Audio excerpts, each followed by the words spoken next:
In today's video, I am going to be breaking down a fantastic portfolio of ETFs that you could add for yourself that could bring you in substantial income. Some of these are a little bit more conservative, while others are a little bit more risky, but every single one will bring you a dividend every single month. Some obviously will be every quarter, but most of these ETFs will be every single month so that you can essentially retire on the money that you already have. Let's get down, let's check these out. First is VGH. This is a US Dividend Appreciation Index ETF. It's hedged to the Canadian dollar. Now, especially if you're thinking of just living off the money that you already have, in my opinion, the best way to do it is to have it hedged. That way, you don't have to worry about currency issues. If you just want to have an easy way of making money and not have to worry and read about how currency works, this is a very, very good way. Now, VGH has a management fee of 0.28%, which isn't terrible, and it does have a low yield of 1.14%. But the reason why this is important to have in the portfolio is because, of course, it does have a high growth potential, but also what we want to see too is the fact that we are being diversified in the United States market of companies that pay dividends. Its total MER is 0.3, so keep that in mind, and its distribution, its dividend is quarterly, which means that every 3 months you'll be getting paid. So this fund seeks to track the performance of the S&P US Dividend Growers Index, again hedged to the Canadian dollar. Now, if we look at the annual returns, we can see that, of course, this is not a bad dividend stock or a dividend ETF to hold at all. We can see it's had 2 bad years, 2015 and 2018, of being down about 5% on average across those 2 years. However, 2014 was up 8%, 16 was up 9%, 2017 was up 19%, 2019 was up 25.8%, so basically 26%, and 2020 was up 11%. These are fantastic. And then when you incorporate the dividend, this is absolutely fantastic. You're looking at double-digit growth on positive years and less than 5% down on negative years. Absolutely fantastic. And when you look at the growth of 10K over the past year, including dividends, you'd be from 10,000 up past 13,000, which is a 30% increase year over year. Obviously, we had pandemic and stuff going on here, so it is an artificial number in my opinion, but still not that bad. However, since inception, you are up, if you reinvested your dividends, up over 2.5 times whatever you put in. It does hold 268 stocks, so it's a very diversified ETF. Again, that's what we would be looking for, is diversification. However, it's diversified in the US market and no other market. And when it comes to the stocks, we're seeing some really strong companies. Microsoft is huge right now. Home Depot is going to be doing extremely well, most likely, with all of the stimulus. Banks are always a good bet. Visa, with the recurring, or at least the new transactions that will be happening, especially when it comes to the travel space over the next year or two. Many big purchases will probably be happening. Visa is going to be really doing well with that. And healthcare, we have to remember, anything with pharmaceuticals, healthcare, things like that, they are going to be doing extremely well because the Biden government really wants to be able to put a lot of money into healthcare. And when it comes to annual distributions, this is what you generally want to see, and that is essentially what has been paid out every single year as distributions.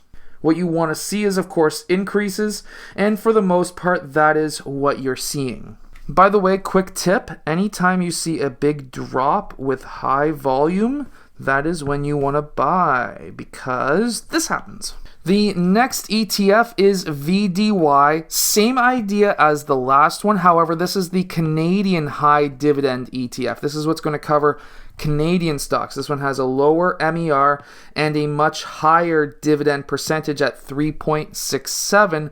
And this one does distribute its dividend every month. So this, if you are a dividend investor looking to live off of money every single month, this would be a much better choice. But if you're looking for higher growth, the other one is the better choice.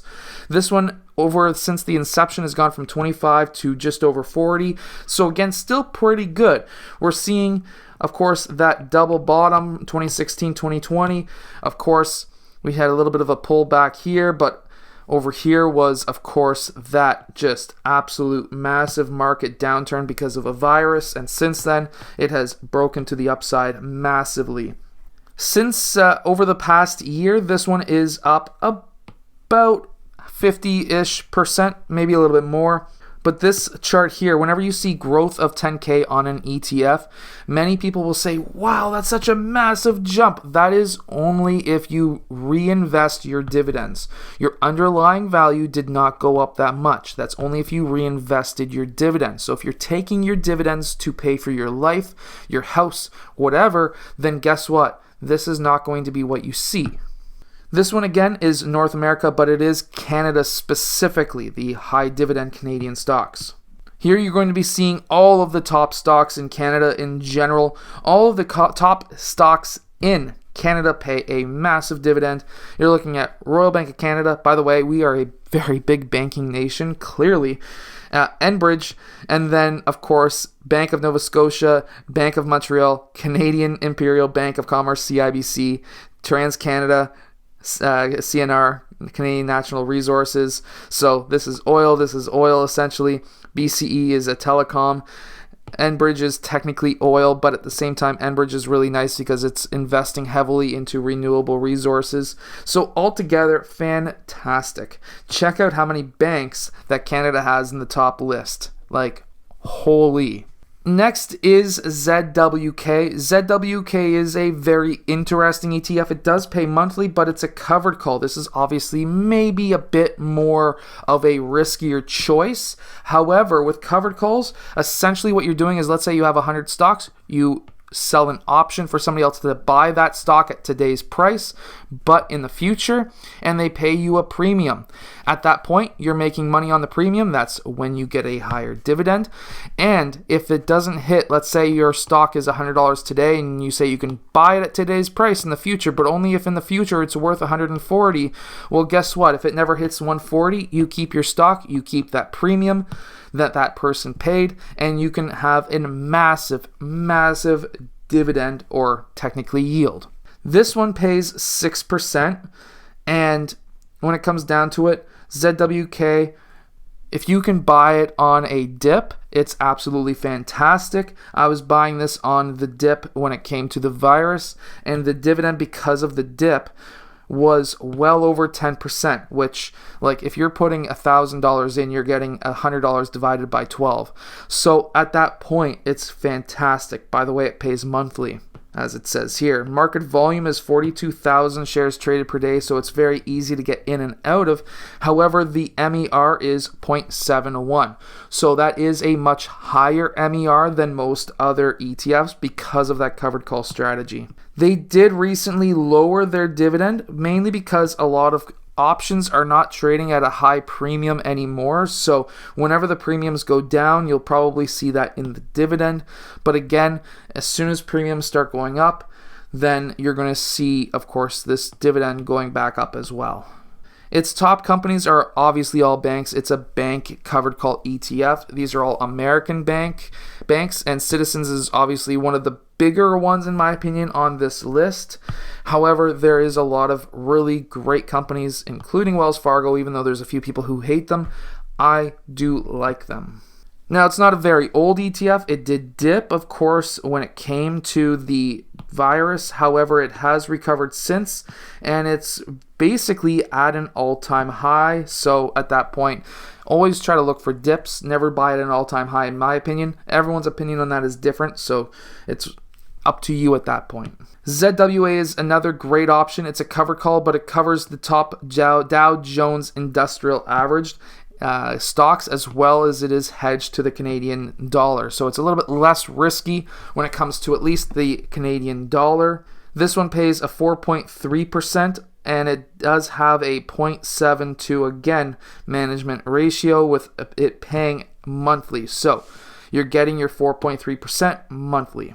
This one is one of the few that never lowered its dividend when it came to the distribution, so that's a good sign in a way. And its top companies are, of course, some of the biggest companies in the United States. The only one being kind of risky is Boeing, in my opinion. But again, they're a big company. They can pull this around, and they can recover themselves. And the nice thing about this is the chart. So this is from 2012, and most covered call ETFs will generally trade pretty much sideways for a very long time. Some will go down, and I personally wouldn't buy those ones, but the ones like this where they continue to go up, these are the ones that work really, really well. Of course, this would have been an absolutely ridiculously fantastic time to buy, so always look for the dips, because as we can see, the dips do happen quite often. This next one and last one does pay quarterly. It's another hedged ETF. However, it's a very high dividend ETF. It's a tech covered call ETF. And of course, you can get QYLG, I think, is one of the options in the States. But this one's a fantastic one for the Canadian people like myself. It does pay a 9.2% right now, 9.2% dividend. So fantastic. It holds usually at least 25 of the largest tech companies, so keep that in mind. Very strong. Management fee is 0.65, so it's a bit cheaper than the BMO covered calls.